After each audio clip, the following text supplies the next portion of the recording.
Всем привет, меня зовут Веруша, и сегодня я буду разбирать мужской стиль, а точнее, как выглядят наши мужчины в России, Made in Russian Federation, так сказать. Дорогие мужчины, если вы вдруг набредете на мой канал и будете смотреть меня, не обижайтесь, пожалуйста, примите к сведению и становитесь лучше для нас, потому что мы тоже стараемся.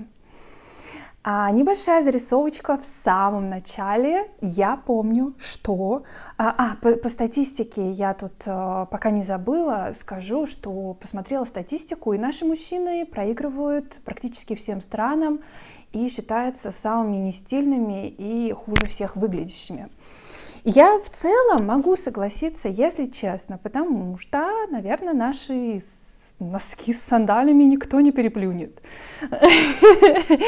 Нет, на самом деле, у меня вот был такой случай, я помню, была на гастролях в Греции, и меня поразила такая картина. Вышли мужчины, около своих каких-то там апартаментов или около там дома, где они живут. Но это было, мы жили в отеле, поэтому рядом находились апартаменты какие-то. И вот эти мужчины лет 50-60, наверное, даже ближе к 60, вышли просто поиграть в шахматы и в карты. Но как они выглядели? У них у всех были выглаженные белые рубашки, от них всех приятно пахло. Я вообще молчу, я летом просто задыхаюсь заходить в какой-либо магазин у нас, такого среднего класса или там бюджетного класса. Просто хочется сказать: мужчины, пожалуйста, это же гигиена, это же элементарные вещи, о которых просто даже я сейчас не буду говорить. Мне кажется, об этом даже и не надо говорить. Это как дважды два, как само собой должно, как зубы почистить. Но у нас почему-то мужчины не думают о том, что надо пользоваться элементарным дезодорантом. Что ж уж ей тут про стиль какой-то говорить. Вот, и вот эти мужчины, они меня так поразили, я потом еще кому-то рассказывала, приятно же, просто приятно, это же говорит о том, как вы сами к себе относитесь, как сам себе человек относится. Вот я заметила, что как только какой-то порог возраста у молодого человека там, или он женится, вот после свадьбы, или как-то он перестает вообще следить за собой. Что это такое? Я понимаю, девушка там, в декрете, потом там какое-то восстановление. А парни-то, вы же не рожаете. Почему вы такие, взгляд потухший, как будто жизнь вся прошла уже? Животы вот такие вот. К животам я вернусь попозже, я скажу. Вот. Причем требования-то остаются к девушкам. У нас в России самые, получается, красивые девушки. А что с парнями? Что-то не то. Вот. Я начну с бороды. Борода. Она меня, честно говоря, удивляет, такая мода. Вот как есть, например, у женщин, когда тоже какой-то порог переступаешь, там 50 лет, все, обязательно надо отрезать все свои волосы, обязательно какую-то короткую стрижку. Это делается у тех, кого там волосы тонкие, но у кого красивые густые волосы, зачем же их так резать? Это же красивые длинные волосы. Также у ребят почему-то вот мода такая появилась на бороды. Конечно, всем хочется выглядеть мужественно, борода придает мужественности, но я не очень понимаю, зачем это молодому парню, особенно когда она как-то растет кустарно. И за ней надо ухаживать. Ладно, еще вы носите бороду, но за ней-то надо ухаживать. Она должна красиво лежать. А когда это вот что-то вот непонятное, еще потом, когда с такой бородой кушают молодые люди, все это потом там остается, суп этот или какая-то крошка. Ой, в общем, я не очень понимаю эту бороду. Все очень, конечно, опять же, субъективно. Главное, чтобы всем, кто носит, все это нравилось. Но, во-первых, борода придает возраст. здесь надо пометить, я хочу пометить. Борода, я говорю, такая вот, как лопатой борода. Не щетина, не чуть-чуть совсем такая вот аккуратненькая бородка, а именно борода. И еще вот эти вот усы такие. Ну, как бы это определенный стиль, но за этим всем надо ухаживать. И так как я визажист-гример, я очень часто встречала в работе ребят, которые не ухаживают за этим всем. Конечно, сейчас времена барбершопов, это все очень радует, и благодаря им ребята стали гораздо аккуратнее выглядеть, какие-то там и стрижки стильные, и все. Но тем не менее, в большинстве своем ребята абсолютно за собой не следят, одежда не пойми какая вообще. Все это какое-то, может быть, супер мятое и в какой-то вид, в общем, очень много такой, неопрятный прям. Так как, опять же, я очень много работала с разными мужчинами, ребятами, вот. Что касается... у меня был случай, я хотела вам рассказать, у меня был случай в работе, молодой парень, очень симпатичный, прям вот вообще, вот внешность прекрасная просто, очень приятно, такие черты лица правильные, и фигура такая очень гармонично сложенная, все, в общем, парня не обделила природа, но... Он был такой весь, вообще никакой, какая-то серая одежда, он выглядел каким-то очень измученным, стрижка была абсолютно несовременная, он какой-то был заросший. И так как я закончила школу Долорес, одна из, наверное, самая лучшая школа у нас в Москве, наверное, в России, в Москве, и я сказала, давай я тебе сделаю стрижку. А еще был стилист, которая предложила его приодеть еще немного. Или это была съемка, и стилист еще подобрала одежду. И потом он ее выкупил, и он себя просто не узнал. Это было как в программе какой-нибудь, вот когда переодевают девушек и красят волосы и стригут, и делают макияж потом. Он у себя не узнал, он просто так благодарил, у него появилась такая уверенность в себе. Очень много, конечно, тоже зависит от уверенности в себя, у парня, вообще у человека. Ну, прям просто вот у него, мне кажется, новая жизнь началась после наших рук с стилистом. Но я надеюсь, я так в своих мыслях подумала, потому что он просто преобразился даже вообще в своих глазах. И почему я рассказала? Потому что вот это вот тот образец того, что у парня дана от природы потрясающие данные, но как можно их вообще не подчеркивать и вообще вот выглядеть таким неопрятным. А бывает наоборот, у парня нету природных данных достойных, но парень настолько старается и выглядит, старается выглядеть хорошо, что вот к нему хочется тянуться, а вот к парню симпатичному, но заброшенному вот не хочется совсем. Вот, это вот касаемо бород. Есть, конечно, например, какие-то накачанные парни, и у них вот такая борода, которая тоже там ухоженная, это какой-то определенный стиль, да. Но в основном, честно говоря, я смотрю так на молодых людей, которые себе вот под эту моду... Мода, она не для всех. Кому-то она идет, кому-то она не идет. Какие-то модные какие-то тенденции. Поэтому здесь надо смотреть по лицу. Если у вас какие-то там просто кусочками растет, зачем же вам эта борода? Сделайте себе щетинку аккуратную, если вы хотите более мужественно выглядеть. Но не эта лопата.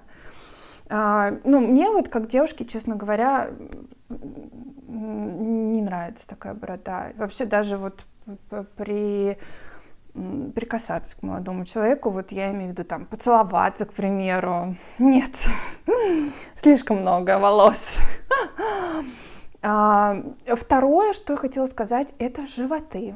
Животы — это просто number one моего недовольства, как выглядят наши молодые парни. Вот если поехать куда-нибудь там в Америку, в Италию, в Испанию, ну, мало можно увидеть парня с животом молодого. У нас это такая частая история, как будто вот правда, у нас не девушки рожают, а парни рожают, а потом восстанавливаются после родов.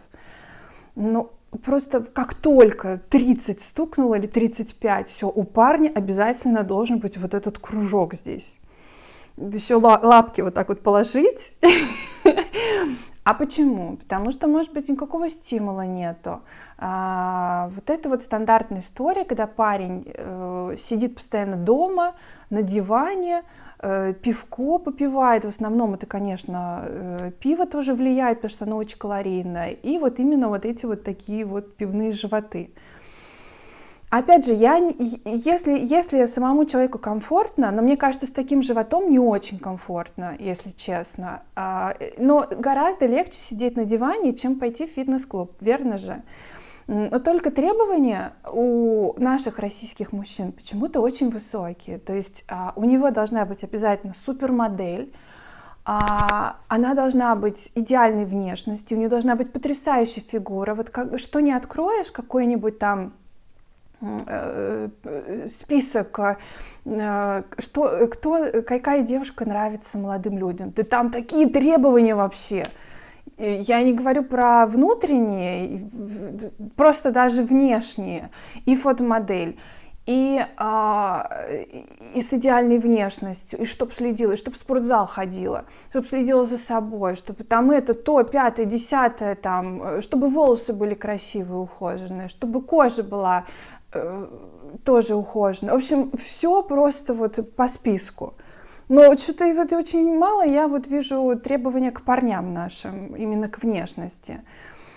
Вот. И да, вот у таких вот мужчин, у них требования, чтобы рядом с ними была фотомодель. При этом вот они вот с этими пивными животами абсолютно себя спокойно чувствуют. И пойти купить абонемент в спортзал, или, может, они покупают, но не ходят. Вот. Меня вот все время поражает. У меня вот есть молодой человек, и тут вот недавно, в смысле, нет, не мой молодой человек, я просто недавно тут общалась с молодым человеком, спросила его, какая девушка тебе нравится. Вот, и он перечислил вот эти вот все качества. Я говорю, а ты сам соответствуешь им? Ну, ты ходишь там заниматься спортом, ну, занимаешься ли ты спортом? Тоже такой весь уже обрюкший, к 35 годам вообще тело такое все рыхлое, прыщи там, ну то есть вот, ну да, надо как-нибудь пойти заниматься, ну позанимайся, может толк какой-то будет от этого. Вот. Это что касается животов, животы это прям вот максимально просто некрасиво смотрится. Особенно если еще потом вот летом ребята наши одевают футболочки или мужчины, облегающие. Это все вот это вот облегает. И как будто на 9-м месяце беременности у нас мужчины ходят.